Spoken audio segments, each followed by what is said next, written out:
Hello, YouTube modeling community. That's right, it's the Fat Man from Alabama coming to you from Don's Garage.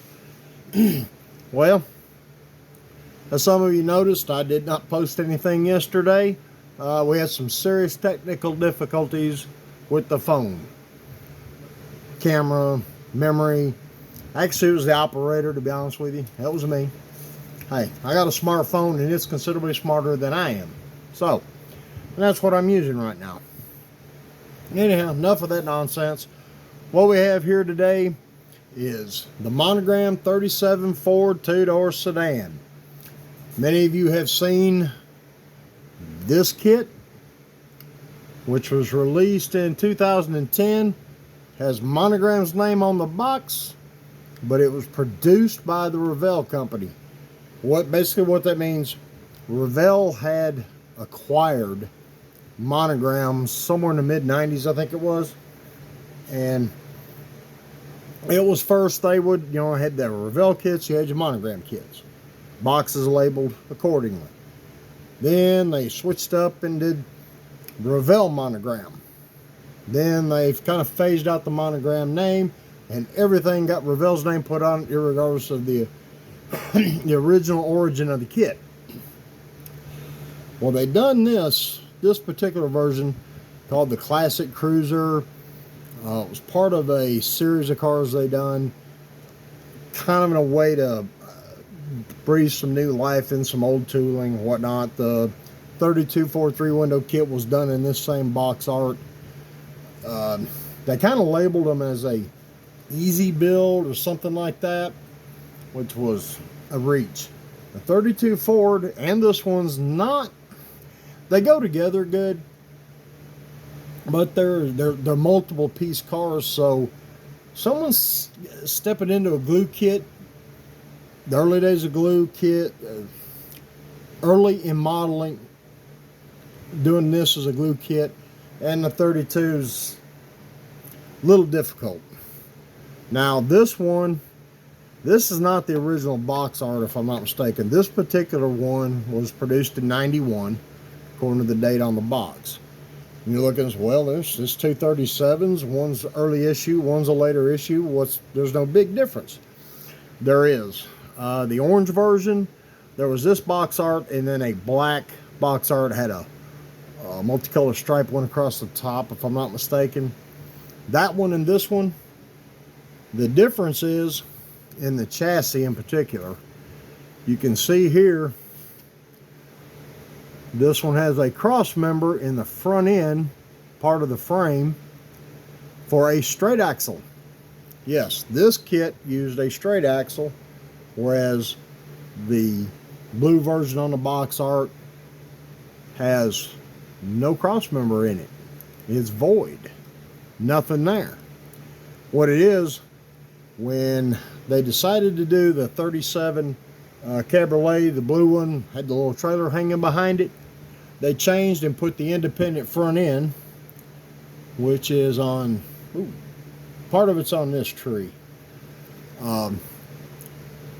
Let's get this into the frame better. There's the cross member, the front coilover shocks. Let's flip it over just a little more. There we go. This is the way it goes. It rests in the frame here and here. Then you have your tubular upper arms here, your tubular lower arms here, and a rack and pinion. Also, there's your spindles. It was a very nice front end. The ride height, in my opinion, is too high. You've seen on my red one that I posted a video on like last week, over the weekend. What I've done is I clipped the bottom off of these a little bit. The control arms have got a long enough pin. If they mount into these holes up here, I drilled the holes a little deeper so the pins would rest good, and I just started nipping at this till I moved everything up like I liked. That's how I got the front end down. And of course it has the independent rear end. This is just your simple late 60s through the 70s Corvette type rear end. Here's a straight front buggy spring and straight axle that this kit came with. Still on the tree. They just modified it a little bit and added the independent front end over here. Also, that's about the only differences in the two kits, outside of obvious, one's molded in orange, one's molded in white. I'm very grateful for the white, just easier to paint. The instructions, alright, these are the ones from the orange version. This is when they were still based out of Morton Grove, Illinois. Monograms, Model Inc. Copyright, 1987. That may have been when it's hard to remember. I think it was later than that, but anyhow. Real simple, it starts out, build the motor. The motor in both kits are the same. This part, the cross members, the X member that goes in the center of the frame is the same. Here you can see where they're putting the front axle, the front straight axle, and the old wishbone in the front end.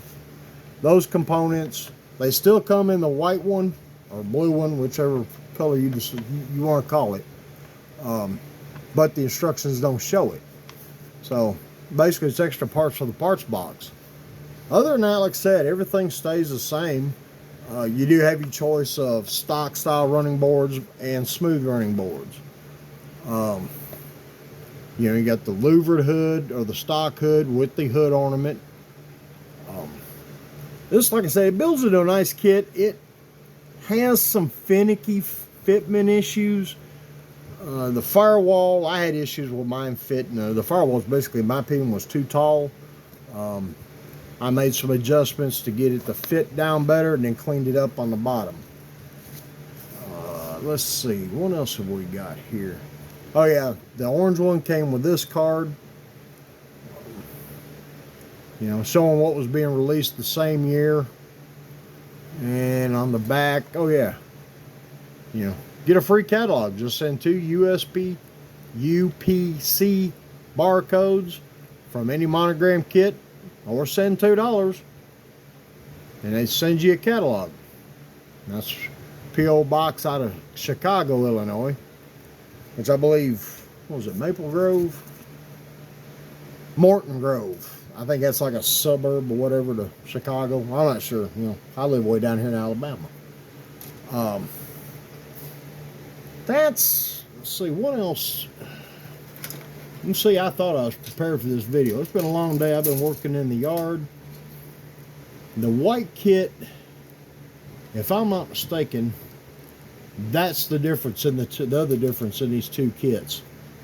The white kit, it comes with, hold my stick. These are the these are the stock running boards. The rubber treated ones. And the stock hood sides, and there's the stock hood. You have to clean it. There's a relief in the back. What lighting on this thing is on? There's a relief right in here that you got to clean out if you want to put the hood ornament on it. Now, the white one does not come with the louvered hood, nor the louvered hood sides like the orange one does. I knew there was something else different. It's got the smooth running boards, but that's it. Well, here you got the smoothie running boards. You've got a louvered hood sides and a louvered hood. These pieces apparently got discontinued from this kit to that kit. So I'll have to go through my 37 Ford parts box to see if I've got any more of them pieces, because I like the louvered hood sides and hood. So there's my little comparison on the two kits. They do build nice. There's some issues, like I said, about lowering even the rear. You've got to lower it and get your pinion angle decent. You got to cut this down right in here. This is where the control arms for the rear end go, and I simply cut this cross member out. You can see there where it bows down. Oh, sorry about moving the camera.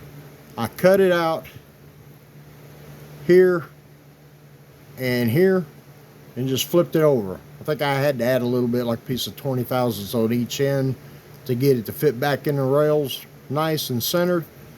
Other than that, that's all I've done to lower it. Well, gentlemen, that's it for this video. Thank you for watching. Thank you for all my subscribers, old and new.